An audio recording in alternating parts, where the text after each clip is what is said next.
गांधी की ये राजनीति, लद्दाख वाली राजनीति, आपके नजरिए से, बाकी बहुत कुछ कर रहे हैं लेकिन लद्दाख वाली राजनीति आपके नजरिए से क्या कुछ कहती है प्रोफेसर रविकांत जी?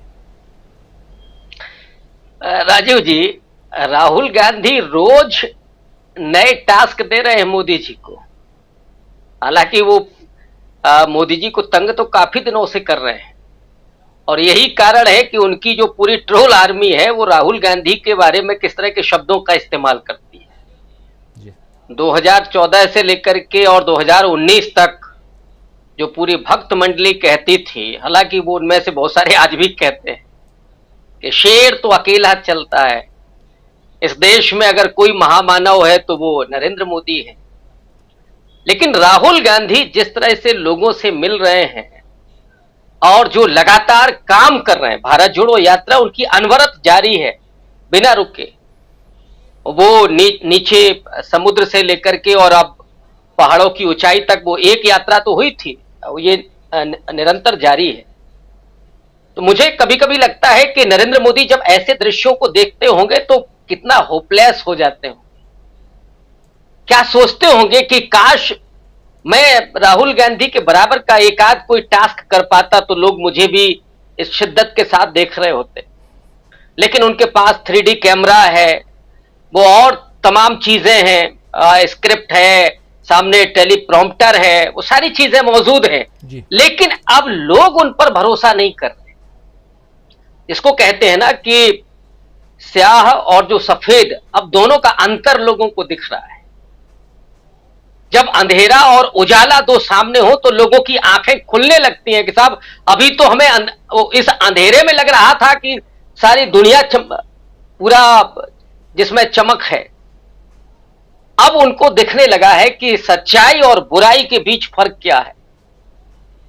इसलिए राहुल गांधी की ये तमाम जो यात्राएं हैं वो लोगों को आकर्षित ही नहीं कर रही है, बल्कि पूरे मोदी जी के आसपास के जो लोग हैं, उसमें स्मृति ईरानी तो खास तौर पर, उनके लिए बड़ा ईर्ष्या का वो सबब है और वो लगातार प्रहार करती हैं राहुल गांधी पर।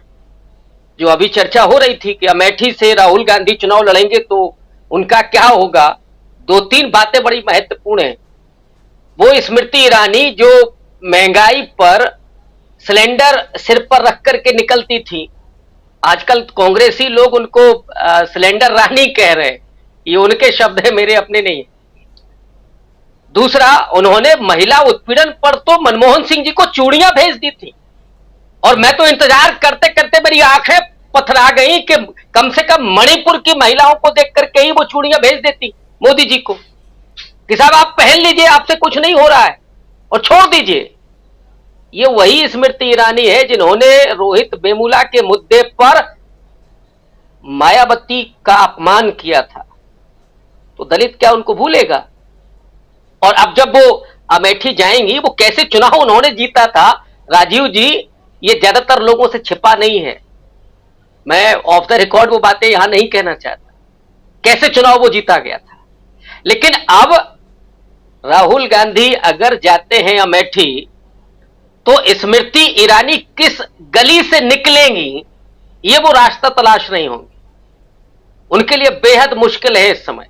वही चूड़ियां, वही 13 रुपए की चीनी, वही सिलेंडर, ये सब उनका इंतजार कर रहे हैं अमेठी में कब जाएं। और राहुल गांधी के जो समर्थक हैं आजकल तो वो कह ही रहे हैं, बीजेपी के लोग कह रहे हैं कि नहीं साहब राहुल गांधी, तो वो मुझे लगता है कि सौंपेंगे स्मृति ईरानी को।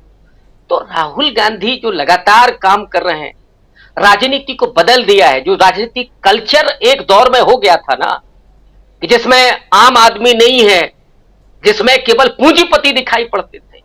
रामेश्वर के साथ जो लंच किया है राहुल गांधी ने, मोदी जी कभी कर सकते हैं क्या?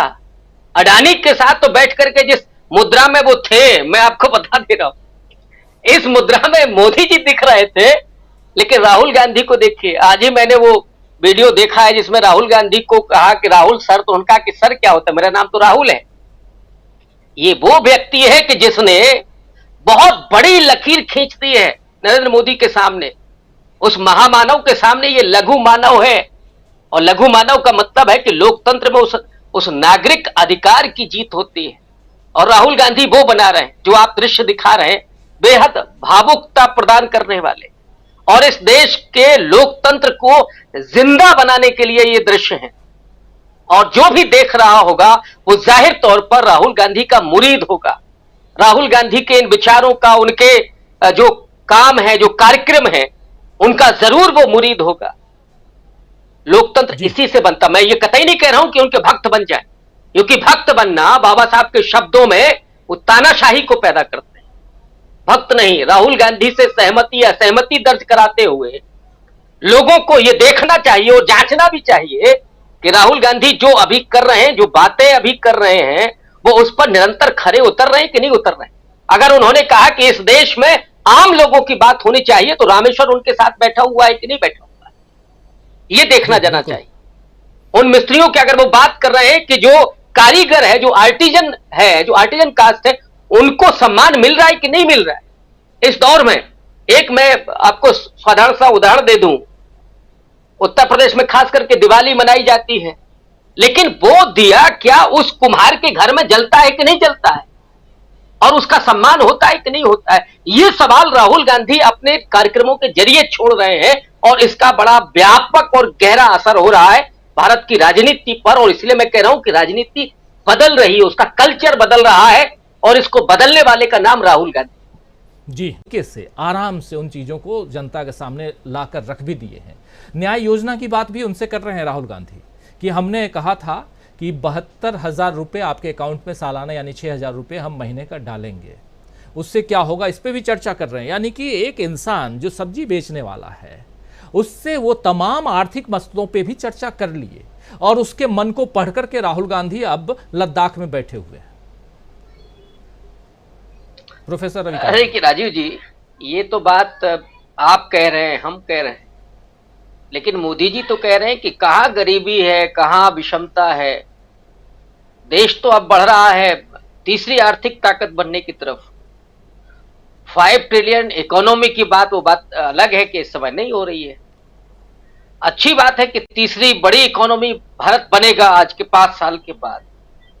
इस समय वो 5वीं सबसे बड़ी अर्थव्यवस्था है। लेकिन सवाल ये है कि सरकारी नौकरियों वालों से लेकर के और रिक्शा खींचने वाले तक, उनको इस इकोनॉमी का फायदा क्यों नहीं मिल रहा है। मैं इकोनॉमिस्ट नहीं हूं, मैं इकोनॉमी को नहीं जानता, मैं सामान्य भाषा में बात कर रहा हूं।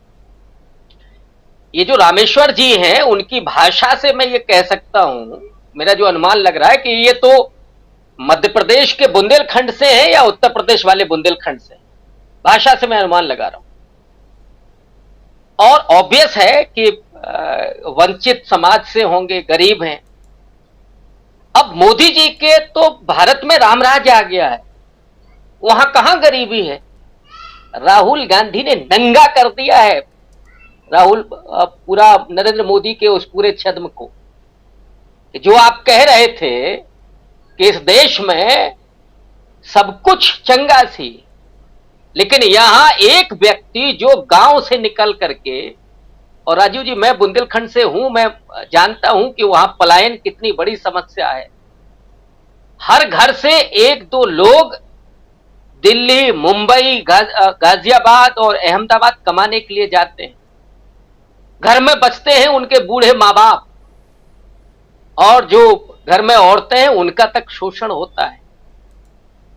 और ऐसे गरीब अगर अपनी बेटी के शादी के लिए कर्ज लेते हैं तो उन पर कितना ब्याज होता है, और वो पूरे जीवन भर फिर कर्ज में ही मर जाते हैं। चुकाता है उनका बेटा, और वो भी उसी कर्ज में जीता है। ये जो पैदा किया गया इस दरमियान कि मोदी जी तो दिन में 4 बार ड्रेस बदलेंगे, 18,000 करोड़ के 8,000 करोड़ के हवाई जहाज में चलेंगे, 8 करोड़ की गाड़ियां उनके काफिले में होंगी, लगातार विदेशी यात्रा करते रहेंगे, और देश के हालात क्या हैं ये राहुल गांधी बता रहे हैं। इसको एक्सपोज करना जरूरी था। और उसके साथ साथ ये जो एक कविता है कि फटे सुथन्ना जिसके गुण हर चरना गाता ही, जो देशभक्ति का राग अलापते थे ये लोग, अब वो कहां गई है देशभक्ति। क्या इसमें केवल अडानी और अंबानी आते हैं जिनकी संपत्ति दिन दूनी रात चौगुनी बढ़ रही है, जो धन्ना सेठ अमीर हो रहे हैं। कोरोना के समय पे भी 100 से ज्यादा लोग मिलेनियर हो गए और 20 करोड़ से ज्यादा लोग भुखमरी के कगार पर पहुंच गए। यही मोदी मैजिक है। मैं फिर से कह रहा हूं कि इसी को नंगा किया है राहुल गांधी ने। ये सिर्फ एक रामेश्वर जी नहीं है। इस देश में कितने रामेश्वर पैदा कर दिए हैं, जो अभी गर्ग साहब कह रहे थे कि कौन सा चेहरा है। मोदी जी तो लगातार वो मुखौटे बदल बदल के जो आते हैं ना, और जब कोई मणिपुर जैसा मसला हो तो मोदी जी का चश्मा बदलता है। आप कभी गौर कीजिएगा, जिसमें आंखें थोड़ी भारी दिख रही होंगी कि बड़े दुखी हैं, वो चश्मा बदलता है। इसीलिए मैं कहता हूं ना कि बॉलीवुड का कोई स्टार उनके मुकाबले में अभिनय नहीं कर सकता। और इसको राहुल गांधी बार बार एक लघु मानव के जरिए, इस देश के आम आदमी के जरिए, जो महामानव वहां लाल किले पर ये पूरे अहंकार के साथ ये कहता है कि हम अगले बार भी राष्ट्रध्वज फहराएंगे, तो क्या वो इस देश के गरीबों, मजलूमों, वंचितों और इस देश के राष्ट्रीय प्रतीकों का, लोकतंत्र का, संविधान का अपमान नहीं करता? क्या मोदी जी आपको शर्म नहीं आती? कौन है ये आप कहने वाले कि हम फिर अगली बार आएंगे? इस देश के मतदाताओं का आप विवेक खत्म कर रहे हैं। ये देश बर्दाश्त नहीं करेगा और आने वाले वक्त में ये रामेश्वर जी जैसे चेहरे मोदी जी को जहां पहुंचाएंगे। कुछ लोग तो कह रहे हैं कि वो गुजरात की जो पॉलिटिक्स है वहां पे वो होंगे या कहीं और होंगे, वहां पर यही रामेश्वर जैसे चेहरे पहुंचाएंगे। और राहुल गांधी जो काम कर रहे हैं इस देश के आवाम के साथ जुड़ करके, ये वो पॉलिटिक्स, इसको मैंने कहा ना कि उस कल्चर को बदल रहे हैं। जो धन बल बाहुबल के जरिए चलती थी, वो अब जनता के बल से राजनीति चलेगी। जनता है तो देश है, जनता है तो राजनीति है, और जनता है तो सत्ता है। जिसमें जनता की बात नहीं तो उसे दिल्ली के लाल किले पर झंडा फहराने का कोई अधिकार नहीं होगा। जी जी, एक गंभीर चर्चा, गंभीर बातें, और इस